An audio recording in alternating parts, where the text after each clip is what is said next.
Welcome back. I have something exciting to show you guys today. I got a new toy, an old toy. I'm going to do a little bit of research, kind of get things figured out with how to use this, and then we'll put it together and we'll put it to use, and I'll show you guys kind of our whole first use of this thing.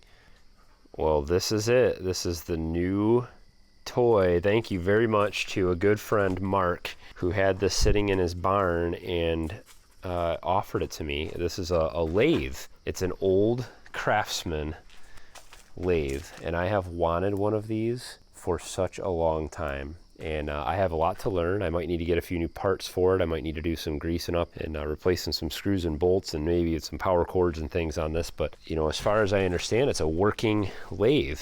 So it's so cool. We're gonna plug it in for the first time here in just a minute and see what happens. So this is the tool rest, and I think this has to be adjusted back and forth. Looks like it has a release on the side here. We've got the chuck. I don't know if this can be updated or changed out. Maybe I can get a new one. It has a various speed system, so these looks like you need to be tightened down a little bit. I think if you put the belt up a size here and then down a size here, up a size here, and down a size here, we're gonna get different speeds. Assume this would be probably a little faster. We'll have to play with that. I don't know what year it is. Maybe that means 1970. The Sears Roebuck, it might mean 1970. Could be earlier than that though. I'm not sure how old it is. Serial number bumped on the side of it, looks like. It's pretty long. I haven't measured it, but I'm gonna say this is probably 4 feet if you can slide this all the way back. I don't know how this moves yet, so I don't know if there's some kind of a fastener underneath. I'm not sure how this slides. This adjusts this, but this moves back and forth, I think, with this bolt right here. And then this also has to be able to slide back and forth on the track as well as this. And I think there's a couple different chucks I can get for this, or tools, so I can put different attachments on the end here, but I'm not sure if I can order that or if I need to replace this whole chuck here or what. McGovern, I'm not sure what that's from. I'm not sure if this was a table that was specifically designed or purchased for this unit, or if this was a homemade deal and that's just a sticker. I don't know I don't know what that is. Got the good old 2-prong. Looks safe, huh? I might put a new cord on it at least, but let's plug it in. Let's see if the motor still spins on it. Let's see what happens here.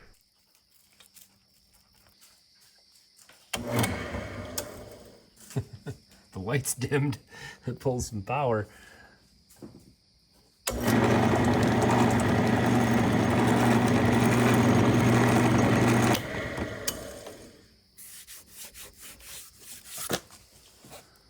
Six amps. It's actually not that high of a amp draw, 3rd horse motor, but when I turn it on,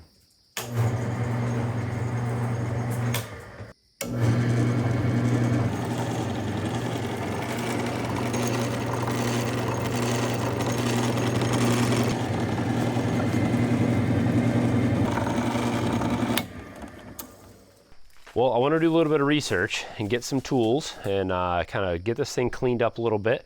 I've got a spot to put it right here. I got to get cleaned up in the garage. This is going to be my new lathe spot. I think it's a perfect little corner for this. Maybe I can find somebody who has something similar to this online who's used it, and I can kind of see how to use things. I'll try to figure it out, get things greased up, cleaned up, and we'll lathe something, turn something. We'll try to do some turning, wood turning. That's it. So this is a tool rest, and I always have one of these little squirt bottles of oil. So I got this a long time ago. I just use, sometimes I'll put old transmission fluid in here, it's a little thicker, or just use motor oil. I think I have gear oil or something in there now. Handy to have just for little things like this. All gonna be American sizes, that's for sure. So this doesn't really have an easy way to adjust this, but it looks like, well, it's been a long time since I've used a lathe, but I think, so this piece right here, this just sits in here. It looks like it's tapered, so the friction of the pressure of this pushing in here is going to keep it locked in place. So the wood pressure would sit on here, and then this bearing will spin. I think this is probably sealed. I doubt that I can get any oil in there, but we'll try. So looks like both the nuts here that you need to move are 3/4, so we'll have to sacrifice a 3/4 inch wrench and just keep it with this. This is what needs to be loosened to move this. I don't really want to oil all this up because it's just going to get gunked up with wood, so we'll leave that alone. And then this loosens here, and then this gives your final adjustment and tightness to the piece of wood that you have in there, so that locks it in place. It looks like that's all working. I don't think there's anything I need to do with this.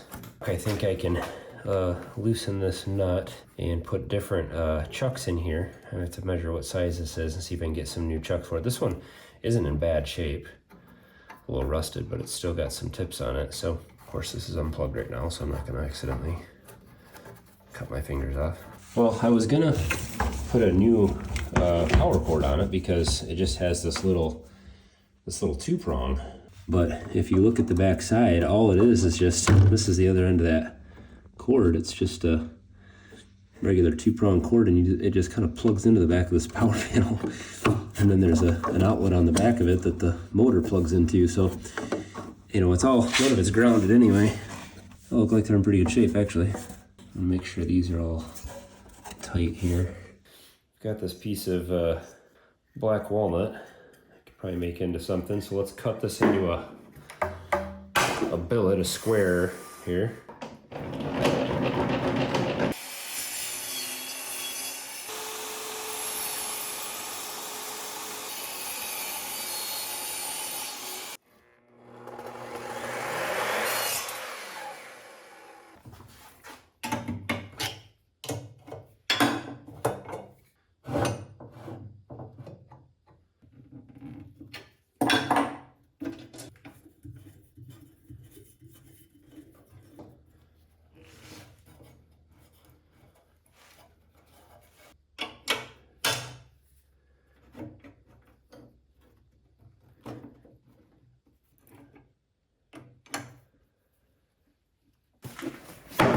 Well, I went out and bought a set of chisels.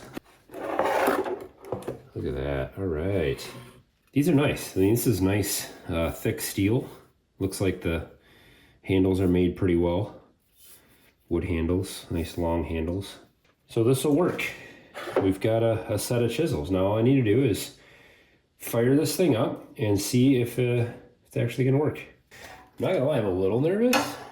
See if we can make some kind of a handle like this. We'll see if we can just turn something around, have a bigger end on this side and not this long, maybe a shorter handle for like a chisel or something. We'll see if we can make something like that. All right, here we go. If it flies off this thing and cuts my face open, it'll be on video.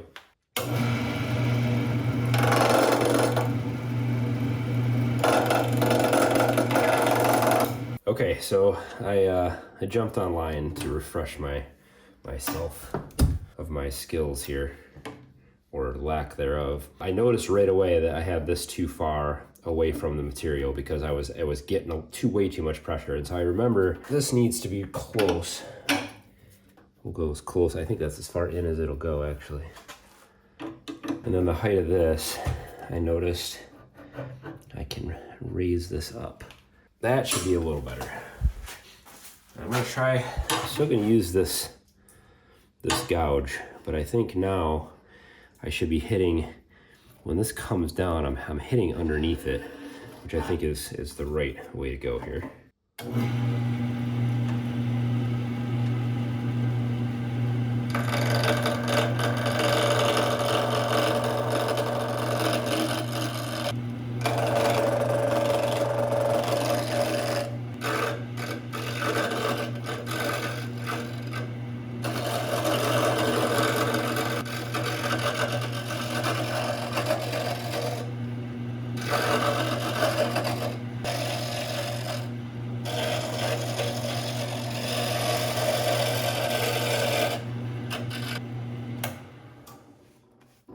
All right, we've almost made something round. A little more.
Put a little mineral oil on it.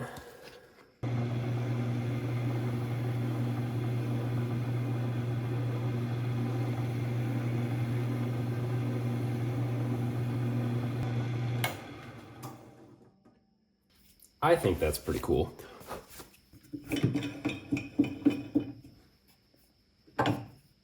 This obviously will have to either get cut off or I'll just leave it like that. I don't actually think that's actually kind of cool.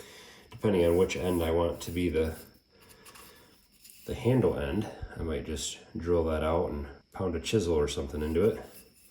And this end I'll just cut off. So let's go do that.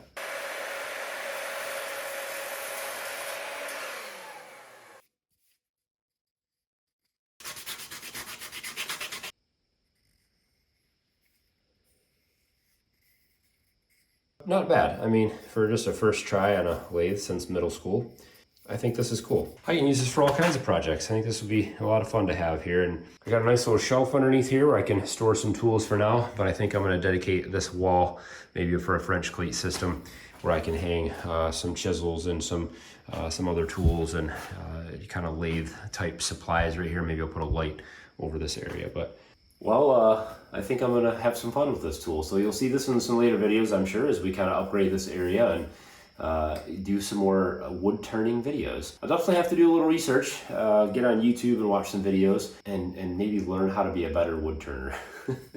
Although I would say, I don't think this is too bad for my first try. I'm not sure what use it's gonna have yet, but it's something. I did actually find the manual for this. It looks like it's in 1952 is when the print was, and so I did print out the manual. It has a bunch of instructions on how to use it and all the chisels, and so I'll do a little refreshing research there on the Craftsman Roebuck manual and see if I can get a little better at this. So just a special thanks to Mark, if you're watching this video, for donating this. He had this sitting in his garage and said he wasn't going to use it, and I think I will. So I really appreciate him giving this to us. Let me know what you guys think. What upgrades can I make? And if you are a wood turner out there and you have some accessories that you could point me to, maybe on Amazon or somewhere else, go ahead and share links in the comments for anything you think I should get for this, as far as different chuck attachments to maybe do bowls, or like I know they have attachments that hold the inside of material, and some that hold the outside of material for like a bowl or something. Let me know what you guys think. Thumbs up on today's video. Subscribe, of course, if you're first time here to this SSL Family Dad channel. We do a lot of things like this. Thanks for watching, guys. I hope you enjoyed. Throw your comments and suggestions and all of those things down below, and we'll see you next time.